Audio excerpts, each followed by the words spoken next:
If there's one particular project that is difficult to manage in this life, it's ourselves. We are the weakest link in our own life journey. And we allow weaknesses or vices to take over our lives. And when that happens, there is a downward spiral that tends to threaten the achievement of our goals. There is exacerbation of an imbalance that then creates a situation where our lives gets to be challenged in such a way that there are chances of our lives to be ruined. I would like to talk to you about vices, the weaknesses in our character that threatens the very same existence that we should protect. My name is Botaki Tlalele from Dreams Made Possible. I come to you again with a view to share knowledge and empower others. And for me to be able to do that, I cannot do it alone. If it is your first time on this channel, can I humbly request that you subscribe? If you have been on this channel before but you did not subscribe, please click that button and subscribe, because growing this community of dreamers is very, very important for me, but also for me to grow a community of dreamers so that we can start to build better selves and better communities around us.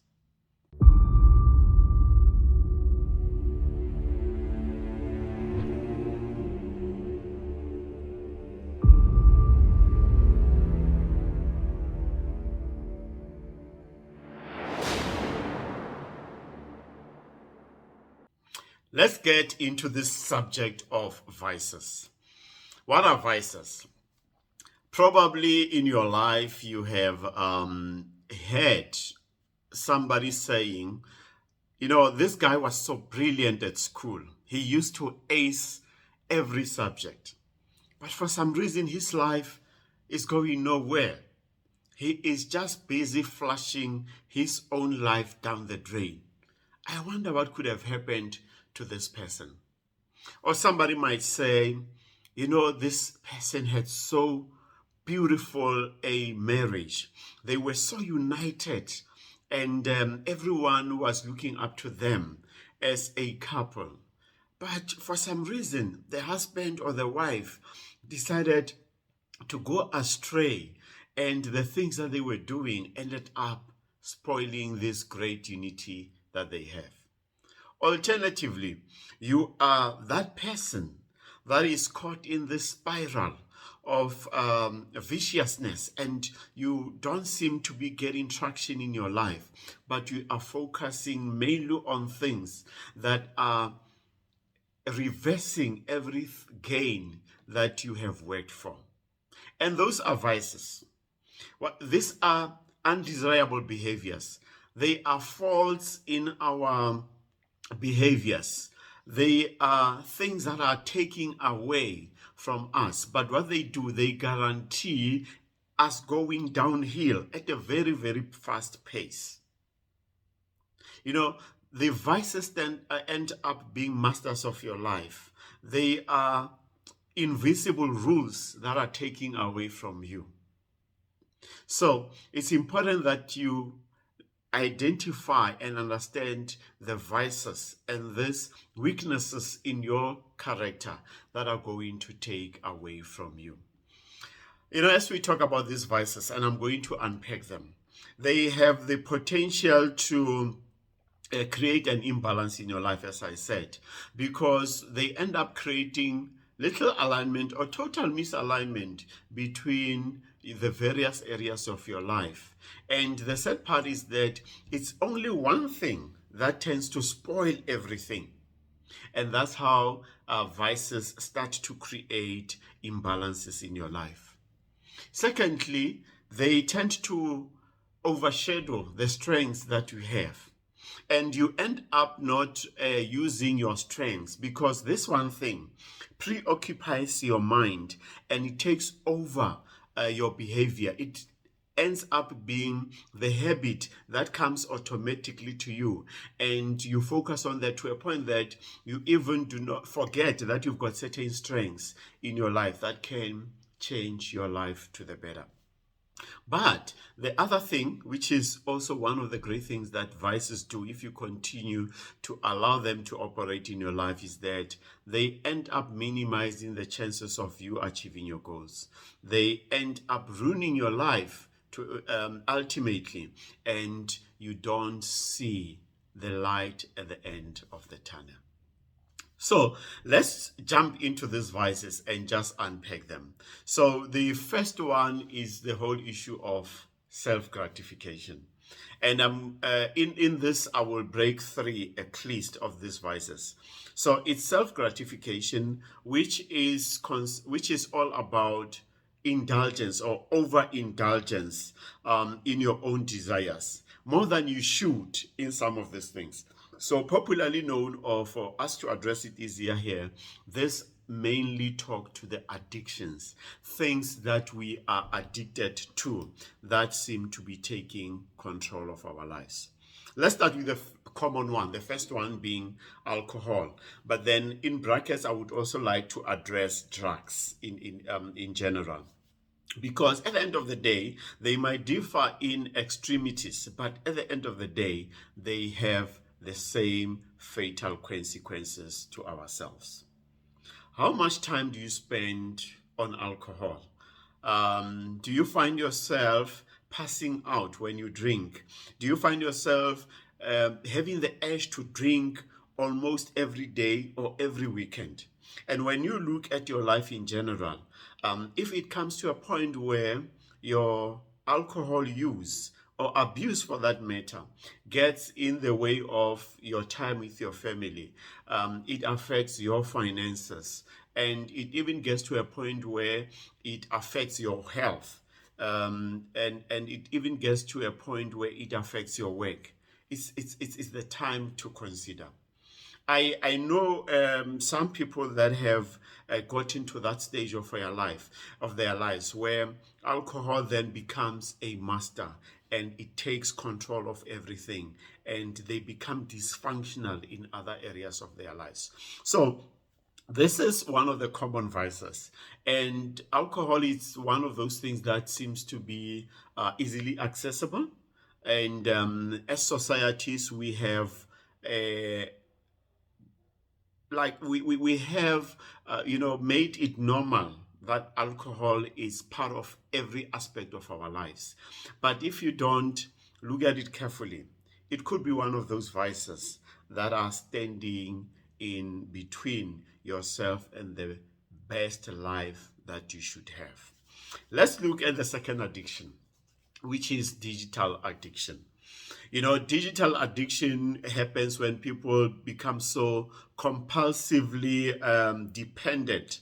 And there is this harmful dependence on smartphones, your computers, or video games. There are people who hardly can go to sleep because they have these gadgets in their hands. There are people who would hardly wake up and get out of their beds before they even touch their phone. So they are families. You have seen a couple of them going into, when you go to lunch or dinner, you look at people in restaurants as families. They even hardly talk to each other because each one of them is on their gadget, looking at their phone, and and losing track of what is happening around.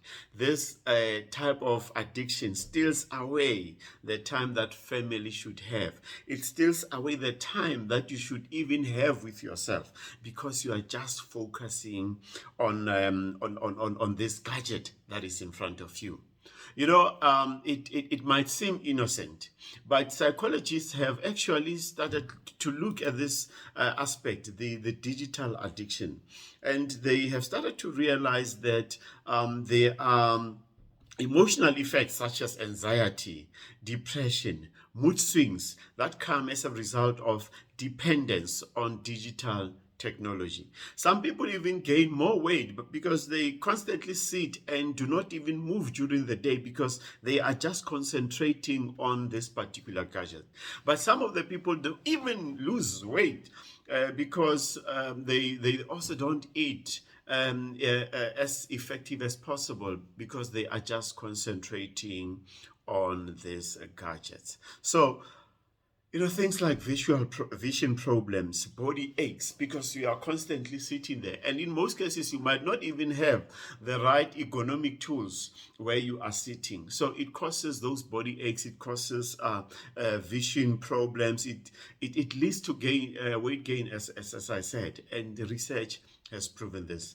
There are psychologists actually who are advocating for digital addiction to be treated the same way as substance abuse disorders.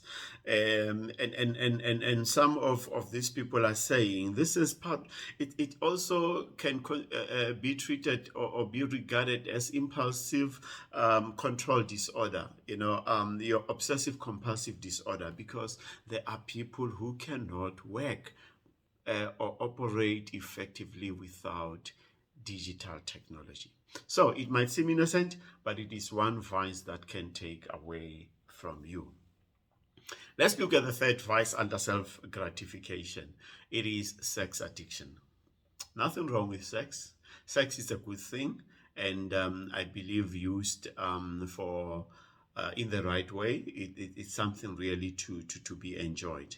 But I think it becomes a vice if sex, then a person does not or lacks control over their sexual urges, and they look for pleasure anywhere, everywhere, with anyone.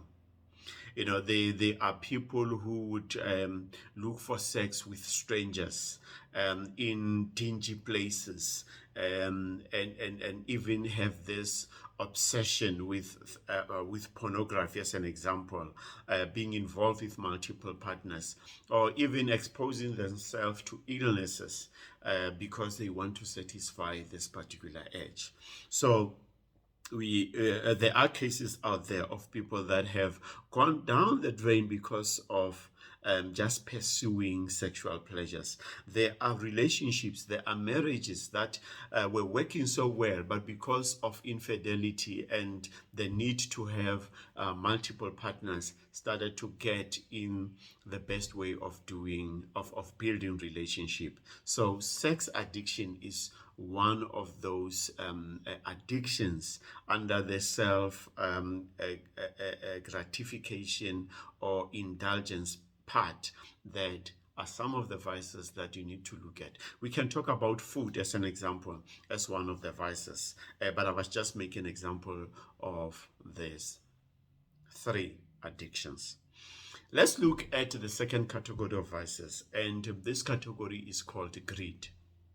And in most cases, greed goes with money.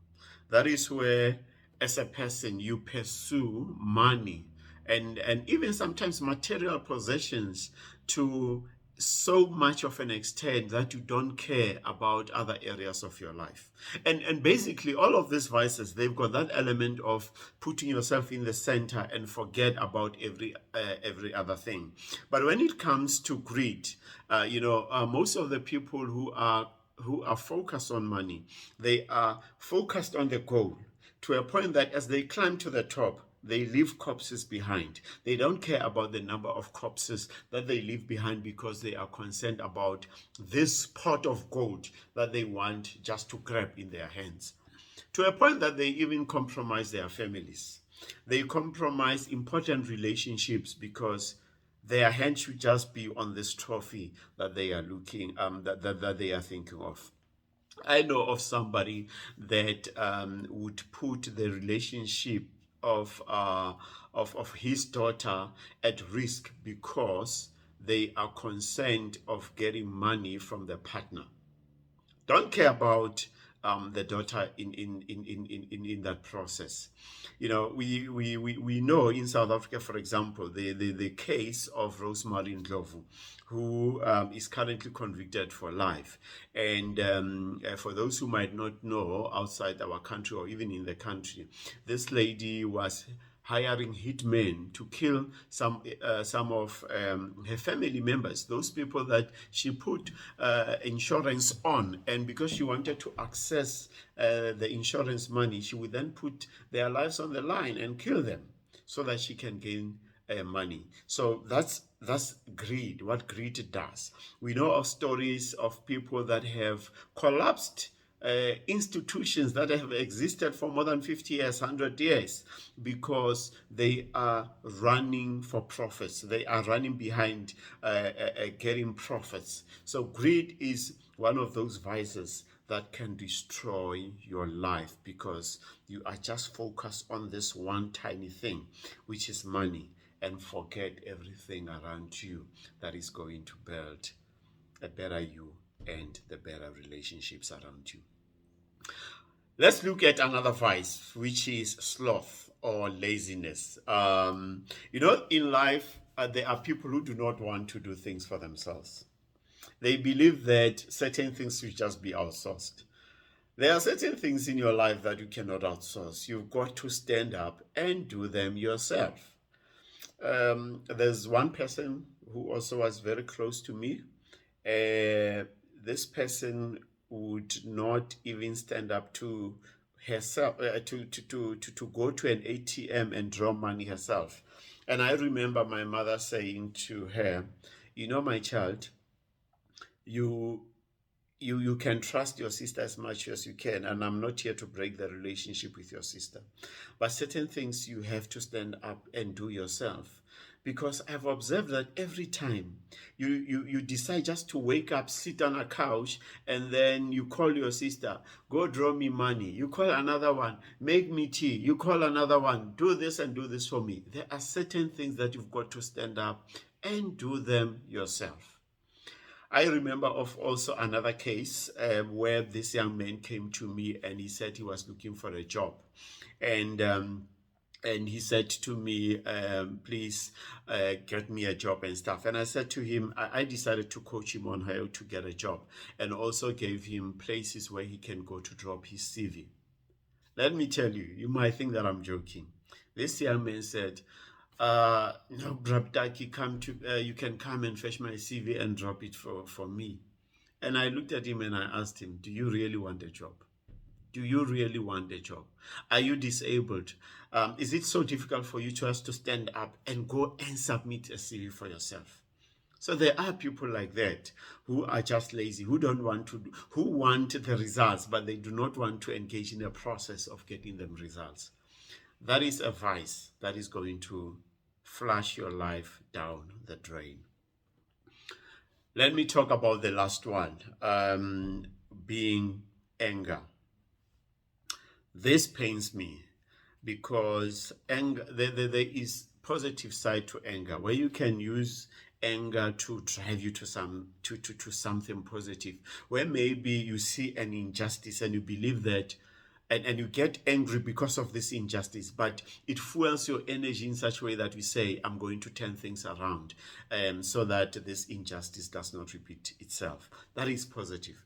But here I'm talking about anger where you look at people, what Stephen Covey calls enemy-centered, where you hate a person or an incident to a point that it occupies your life. You're just focusing on that particular thing. It causes you anger. It makes your blood to boil every time you think of that incident, or every time you see the person that you believe has caused an injustice in your life.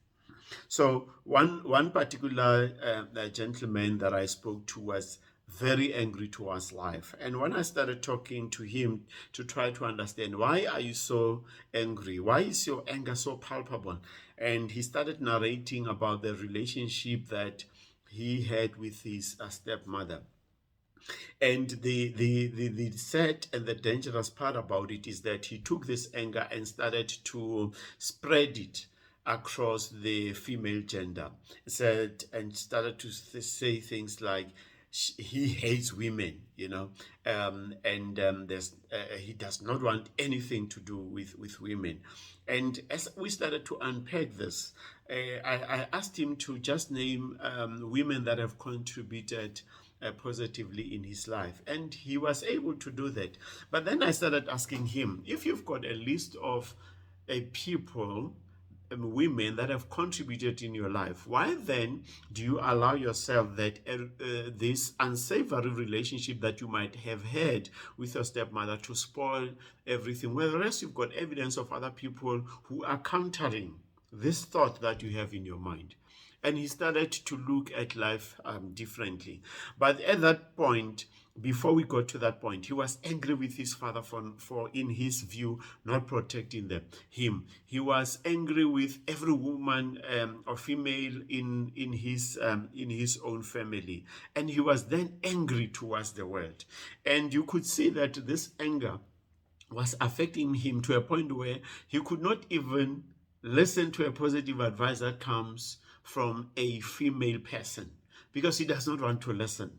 He would not even take any help from other people because he was angry. And I could see him really going down fast to his own demise because of the anger he was carrying in his heart. But the fortunate part is that I went with him through the process of coaching, and he ultimately saw the light at the end of the day. So those are a few vices. There are others like envy that you can look at, but the intention is not just to unpack almost everything, but to just give you insight into some of these vices. Let's just recap them. Self-gratification, which is overindulgence, and look at alcohol addiction, look at digital addiction, sex addiction. Those are the things that will take a lot of time and dreams away from you. Look at things like greed. Look at things like laziness. Look at things like anger. And the idea going forward from here is for you to get the middle path. Get a middle path, get to a point of homeostasis, as nature and science will tell you that there must be balance in your life. And really, for you to get to that balance is to look at these things that you are indulging in and say, are they serving me? Are they serving people that are closer to me? And what are the consequences that these vices are bringing in my life? Are they positive consequences? And I bet you they will always be negative. And go back and ask yourself, are these aligned to my value system? And revisit your value system and make a call to say, I am not going to go down this route. I am going to change my life. And really, vices are like the hole in your sidewalk. There's a beautiful poem by Portia Nelson that I would like to read to you for you to look at your vices. And if you can maybe use this poem, you can even put it on your phone, or you can even frame it as I have done in my home office where I have it, and I always see it, and it reminds me to always be on the straight path, because from time to time, you will veer away from your values, but you need a way to bring yourself back so that your vices do not take over. And let me read you the poem from Portia Nelson. It says, there's a hole in my sidewalk. I walk down the street. There's a deep hole in the sidewalk. I fall in. I am lost. I am hopeless. It isn't my fault. It takes forever to find a way out. I walk down the same street. There's a deep hole in the sidewalk. I pretend I don't see it. I fall in again. I can't believe I'm in the same place. But it isn't my fault. It takes a long time to get out. I walk down the same street. There's a deep hole in the sidewalk. I see it is there. I still fall in. It's a habit. My eyes are open. I know where I am. I get out immediately. I walk down the same street. There's a deep hole in the sidewalk. I walk around it. So just like the vices, we need to be aware of them. They are the hole in the sidewalk, and you cannot constantly fall into that hole. At some point, you've got to realize that there's a hole and step on the other side and take a different path to a better version of yourself. My name is Butaki Hlalele, your friend in empowerment and knowledge sharing. Please click on the link here and subscribe. And until the next episode, deal with your vices and become the greatest version of yourself. I love you.